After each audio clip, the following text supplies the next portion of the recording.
전하, 이 왕자를 제거해야 하겠습니까? 의심을 남기면 왕권이 흔든다. 아무도 기록하지 않은 한 왕자의 마지막 밤.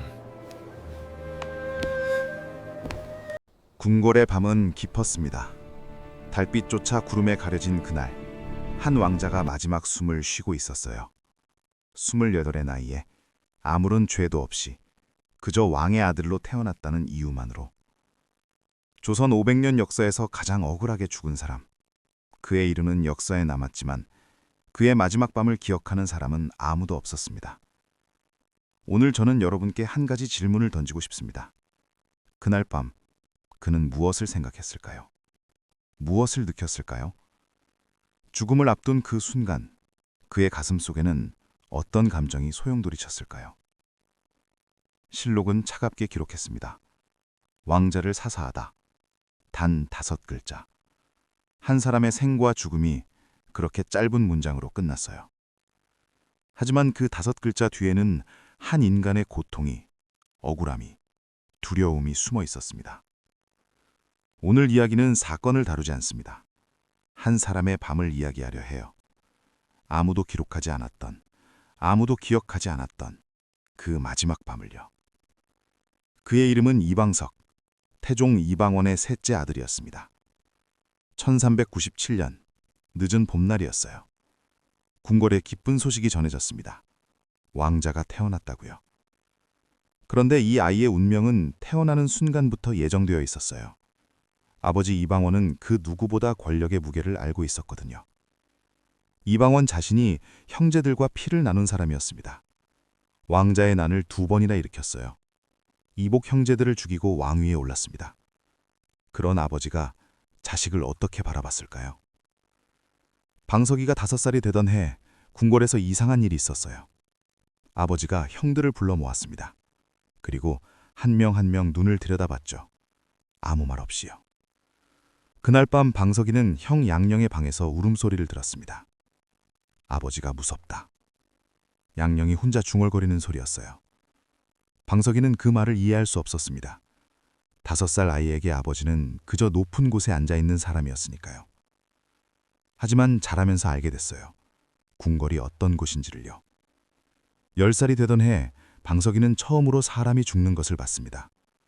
역모에 가담했다는 관료가 처형당하는 장면이었어요. 광장에 모인 사람들은 숨죽였고 칼날이 번쩍였습니다. 피가 튀었어요. 그날 밤 방석이는 잠들지 못했습니다. 어머니 민씨가 방에 들어왔어요. 괜찮니? 어머니의 목소리는 떨리고 있었습니다. 어머니, 저 사람은 왜 죽었어요? 왕명이었단다. 잘못을 했나요? 어머니는 대답하지 않았어요. 그저 아들을 꼭 안았습니다. 그 품에서 방석이는 느꼈어요. 어머니도 두려워하고 있다는 걸요. 세월이 흘렀습니다. 방석이는 20이 됐어요. 이제 청년이었습니다. 글을 읽고 활을 쏘고 말을 탔습니다. 다른 왕자들과 다르지 않았어요. 아니, 오히려 더 조용했습니다. 눈에 띄지 않으려 애썼거든요. 하지만 궁궐에서 눈에 띄지 않는다는 건 불가능한 일이었어요. 모든 시선이 왕자들을 향했습니다. 누가 왕위를 이을 것인가? 누가 살아남을 것인가? 그 무렵 첫 번째 균열이 생겼습니다. 큰형 양령이 세자 자리에서 쫓겨난 거예요. 1418년 여름이었습니다. 방석이는 형이 궁을 떠나는 모습을 멀리서 지켜봤어요. 양령은 뒤돌아보지 않았습니다. 그저 걸어갔죠. 한 번도 왕위를 원하지 않았던 형이 그렇게 사라졌습니다. 그날 밤 아버지 태종이 아들들을 불렀어요. 방석이도 그 자리에 있었습니다. 양령은 스스로 길을 잃었다. 세자는 충령이 될 것이다. 둘째 형 충령, 훗날의 세종이 세자가 됐습니다. 방석이는 조용히 고개를 숙였어요. 안도했습니다. 자신이 아니라서요. 그 순간만은 살아남았다고 생각했어요. 하지만 그게 시작이었습니다. 충령이 세자가 되고 나서 궁궐 분위기가 변했어요. 신하들의 시선이 달라졌습니다. 왕자들을 바라보는 눈빛에 경계심이 섞였거든요. 누가 세자를 위협할 것인가? 누가 불순한 생각을 품고 있는가? 방석이 주변에 있던 사람들이 하나둘 사라지기 시작했습니다. 먼저 스승이 물러났어요. 병을 핑계로요. 방석이는 알았습니다. 핑계라는 걸요. 스승은 마지막 인사를 하러 왔을 때 눈을 마주치지 않았어요. 왕자마마, 부디 건강하십시오. 그 말에는 다른 뜻이 담겨 있었습니다. 조심하십시오. 눈에 띄지 마십시오. 그 다음엔 측근들이 떠났습니다. 어떤 이는 지방으로 발령받았고 어떤 이는 갑자기 사직했어요. 하나씩 하나씩 방석이 곁이 비어갔습니다. 25이 되던 해 방석이는 거의 혼자가 되었어요. 친구라 부를 사람도 신뢰할 사람도 없었습니다. 궁궐 안에서 외딴 섬처럼 떠다녔죠. 어느 날 밤 동생 이방간이 방석이를 찾아왔습니다. 막내였어요. 형님, 조심하세요. 무슨 말이냐? 조정에서 형님 이름이 자꾸 오르내립니다. 방석이는 알았어요. 무슨 뜻인지를요. 누군가 자신을 주시하고 있다는 뜻이었습니다. 위험한 존재로 보고 있다는 거였죠. 내가 무엇을 했다고? 아무것도 하지 않으셨습니다. 그게 문제인 것 같습니다. 동생의 말이 옳았어요. 아무것도 하지 않았기에 더 의심받았습니다. 무슨 생각을 하고 있는지, 무엇을 꾸미고 있는지 알 수 없으니까요. 방석이는 더욱 조용히 지냈습니다. 조회에 나가면 끝자리에 앉았어요. 말을 아꼈고 시선을 피했습니다. 투명 인간처럼 지내려 애썼죠. 하지만 궁궐에서 투명해진다는 건 불가능한 일이었습니다. 1421년 방석이가 28이 되던 해였어요. 그해 봄은 유난히 화창했습니다. 꽃이 피고 새가 지저귀고 세상은 아름다웠어요. 하지만 방석이의 마음은 겨울 같았습니다. 어머니 민씨가 편찮으셨어요. 병이 깊어졌습니다. 방석이는 매일 문안을 드렸어요. 어머니의 손을 잡고 앉아 있었죠. 방석아, 예, 어머니. 너는 착한 아이구나. 어머니의 목소리는 가늘었습니다. 손은 차가웠어요. 너무 착해서 걱정이다. 어머니, 무슨 말씀을... 이곳에서는 착한 것만으로는 살아남을 수 없단다. 어머니는 알고 계셨습니다. 아들의 운명을요. 하지만 어쩔 수 없었어요. 왕자의 어머니는 아들을 지킬 힘이 없었습니다. 며칠 후 어머니가 돌아가셨습니다. 방석이는 3년상을 치를 각오를 했어요. 하지만 아버지 태종이 말했습니다. 100일만 입어라. 그게 명령이었습니다. 방석이는 고개를 숙였어요. 어머니를 위해 눈물도 제대로 흘릴 수 없었습니다. 그로부터 석 달 후 방석이를 부르는 전갈이 왔습니다. 전하께서 왕자마마를 부르십니다. 가슴이 철렁 내려앉았어요. 이유 없이 부르는 일은 없었거든요. 방석이는 옷을 바로 입고 길을 나섰습니다. 궁궐 길은 고요했어요. 평소보다 사람이 없었습니다. 이상했어요. 너무 조용했습니다. 전각 앞에 도착했을 때 신하 몇 명이 서 있었어요. 그들의 표정이 딱딱했습니다. 방석이는 느꼈어요. 뭔가 잘못됐다는 걸요. 들어가십시오. 목소리가 차갑게 울렸습니다. 안으로 들어가자 아버지가 앉아 있었어요. 얼굴에 표정이 없었습니다. 그 눈빛을 보는 순간 방석이는 알았습니다. 끝이라는 걸요. 영모를 꾸몄다는 고변이 있었다. 아버지의 목소리는 낮았습니다. 전하, 저는... 변명하지 마라. 방석이는 입을 다물었어요. 변명해도 소용없다는 걸 알았습니다. 이미 결정이 내려졌으니까요. 증거가 있는가? 방석이가 물었습니다. 마지막 저항이었어요. 증거는 필요 없다. 의심만으로 충분하다. 그 말이 전부였습니다. 왕의 의심. 그것만으로 한 사람은 죽을 수 있었어요. 방석이는 끌려 나왔습니다. 별궁으로 보내졌어요. 유폐됐습니다. 작은 방 하나뿐인 건물이었어요. 창문은 높았고 문은 굳게 잠겼습니다. 그날 밤이 시작됐습니다. 방석이의 마지막 밤이요. 방 안은 어두웠어요. 촛불 하나만 타고 있었습니다. 방석이는 바닥에 앉아 무릎을 껴안았어요. 온몸이 떨렸습니다. 두려움 때문만은 아니었어요. 억울함이 북받쳐 올랐습니다. 내가 무엇을 했다고... 혼잣말이 새어나왔어요. 영모를 꾸민 적이 없었습니다. 세자 자리를 탐낸 적도 없었어요. 그저 살고 싶었을 뿐이었습니다. 조용히 눈에 띄지 않게 그렇게 살려고 했어요.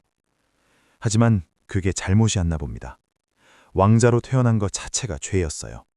왕위 계승 서열에 이름이 있다는 것만으로 위험한 존재가 됐습니다. 방석이는 벽에 기댔어요. 차가운 벽이 등에 닿았습니다. 눈을 감았어요. 어린 시절이 떠올랐습니다. 어머니와 정환을 거닐던 날, 꽃향기가 좋았어요. 어머니가 웃으며 말했습니다. 방석아, 너는 착한 아이구나. 어머니, 착하면 좋은 건가요? 그럼 착한 게 가장 좋은 거란다. 하지만 어머니가 틀렸어요. 착한 것만으로는 살아남을 수 없었습니다. 궁궐에서는요. 형들 생각이 났습니다. 양녕 형은 지금 어디서 무엇을 하고 있을까요? 세자 자리에서 쫓겨났지만 살아 있었어요. 그게 행운이었습니다. 충령 형, 지금의 세자는 어떤 심정일까요? 동생이 영모로 몰려 죽게 생겼는데 그 소식을 들었을까요? 막아주려 했을까요? 아니면 모른 척 했을까요? 방석이는 고개를 저었어요. 알고 싶지 않았습니다. 밤이 깊어갔습니다. 밖에서 파수꾼의 발소리가 들렸어요. 규칙적인 발걸음. 그들은 방석이를 지키는 게 아니라 감시하고 있었습니다. 문득 누군가 문을 두드렸습니다. 똑똑. 방석이는 고개를 들었어요. 누구냐? 소인입니다, 마마. 낮은 목소리가 들렸습니다. 궁녀의 목소리였어요. 무슨 일이냐? 진지를 가져왔습니다. 문이 열렸어요. 궁녀가 들어와 소반을 내려놓았습니다. 밥과 국, 반찬 몇 가지. 마지막 식사였어요. 궁녀는 고개를 숙인 채 물러나려 했습니다. 그때 방석이가 물었어요. 그대 이름이 무엇인가? 궁녀가 놀라 고개를 들었어요. 왕자가 자신에게 말을 거는 게 신기했습니다. 춘향이라 합니다, 마마. 춘향이라, 봄 향기로구나. 좋은 이름이다. 방석이가 미소 지었어요. 쓸쓸한 미소였습니다. 마마. 춘향의 눈에 눈물이 맺혔어요. 소문을 들었던 거예요. 이 왕자가 곧 죽는다는 걸요. 울지 마라. 그대 잘못이 아니다. 마마께서는 아무 잘못도... 그래, 나는 잘못이 없지. 하지만 그게 무슨 소용인가. 방석이는 소반을 바라봤어요. 먹고 싶지 않았습니다. 하지만 마지막이었어요. 젓가락을 들었습니다. 밥을 한 숟가락 떴어요. 입에 넣었습니다. 씹었어요. 맛이 없었습니다. 아무 맛도 느껴지지 않았어요. 국을 한 모금 마셨습니다. 따뜻했어요. 하지만 목으로 넘어가지 않았습니다. 목이 메었거든요. 춘향은 그 모습을 보며 울고 있었어요. 소리 없이요. 그대, 가거라. 여기 있으면 그대도 화를 입는다. 마마, 빨리 가라. 방석이의 목소리가 떨렸습니다. 춘향은 절을 하고 물러났어요. 문이 다시 잠겼습니다. 혼자 남았습니다. 방석이는 밥을 내려놓았어요. 더 이상 먹을 수 없었습니다. 촛불이 흔들렸어요. 바람이 들어오는 걸까요?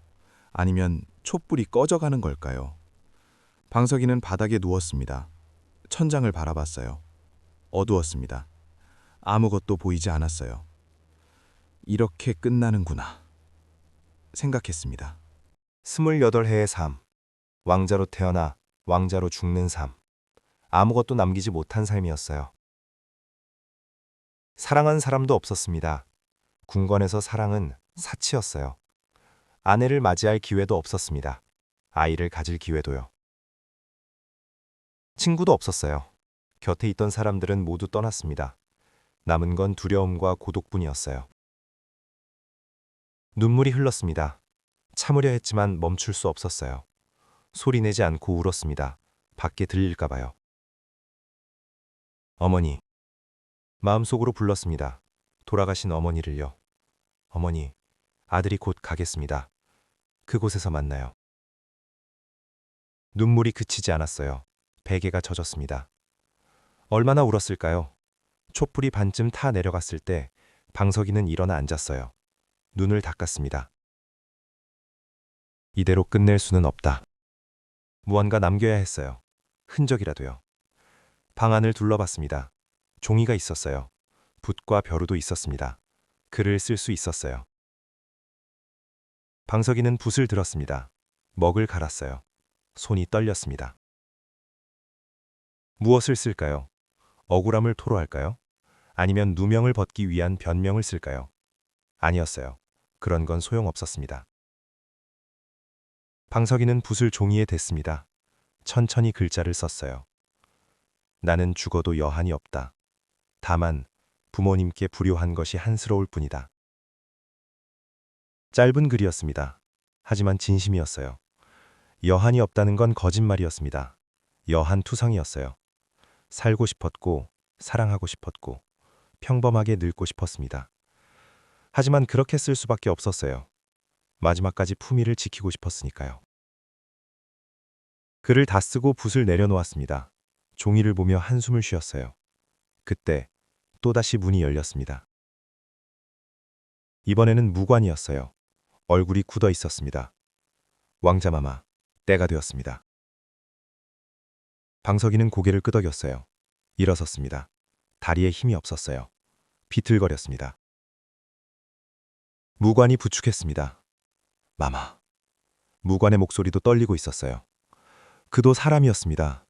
죄 없는 왕자를 죽음으로 이끄는 게 괴로웠어요. 괜찮다. 나를 놓아라.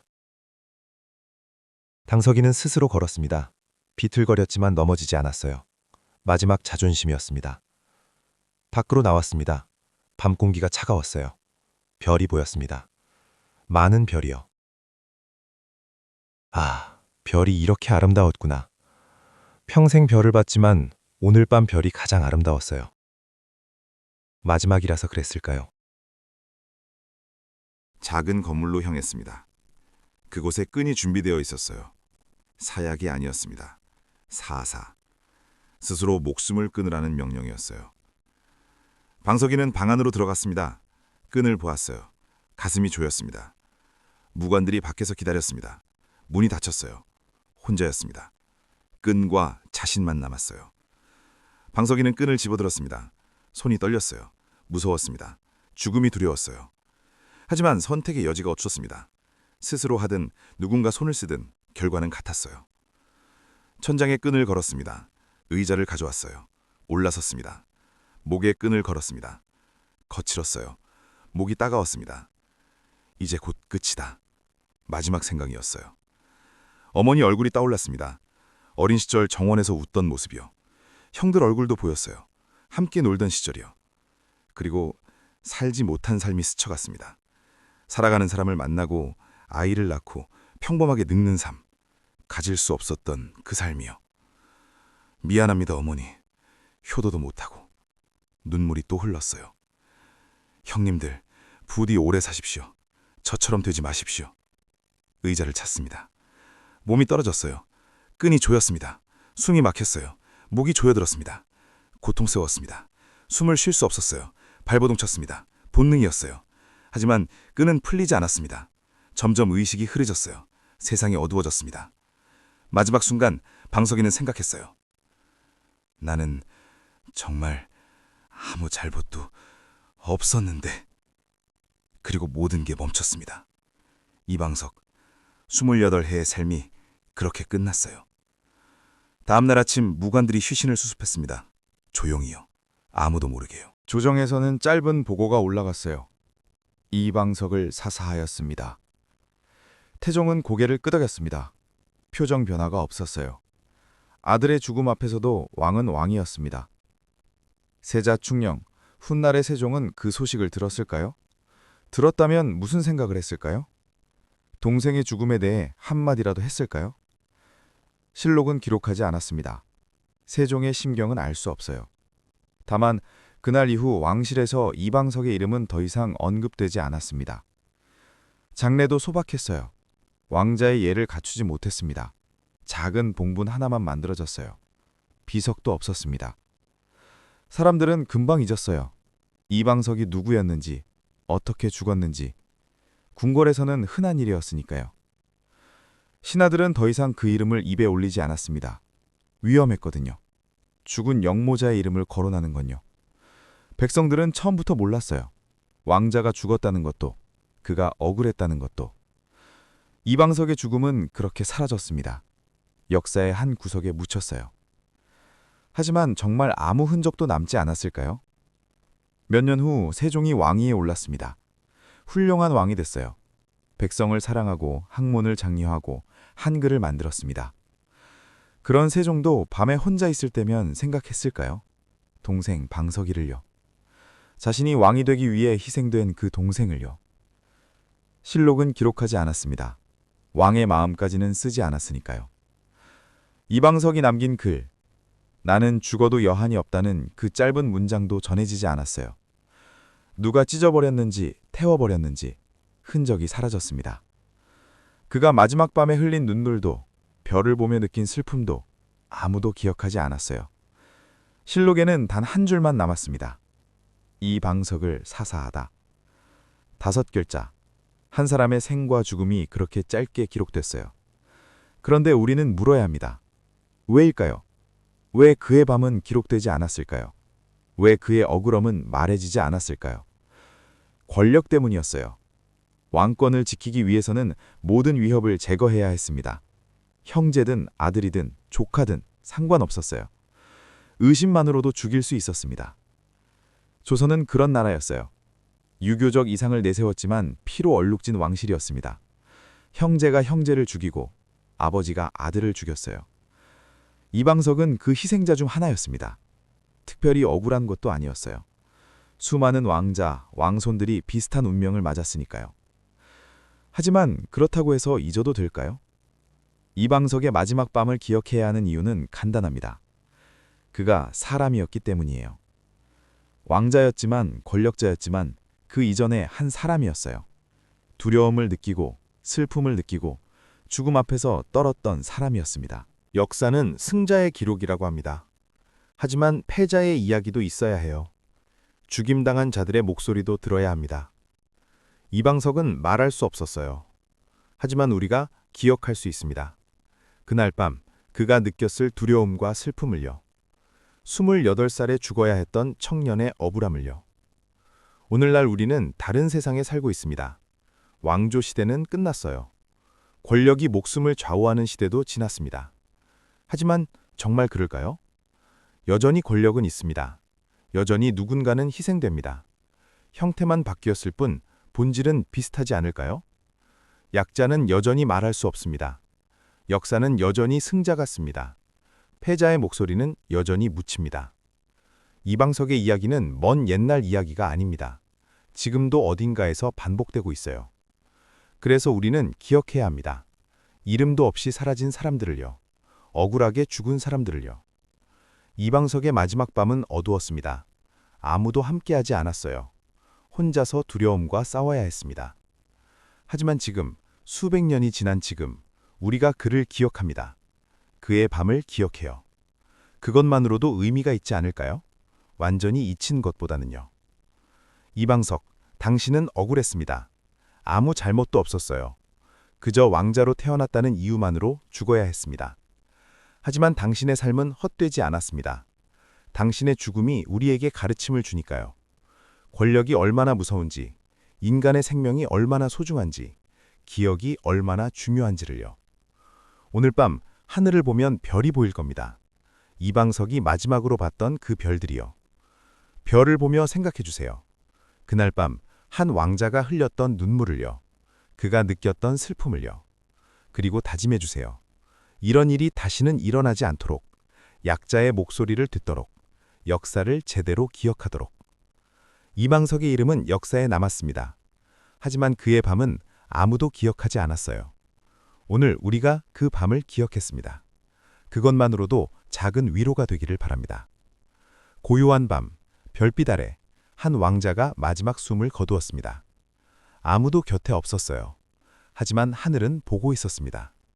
그리고 지금 우리도 보고 있습니다.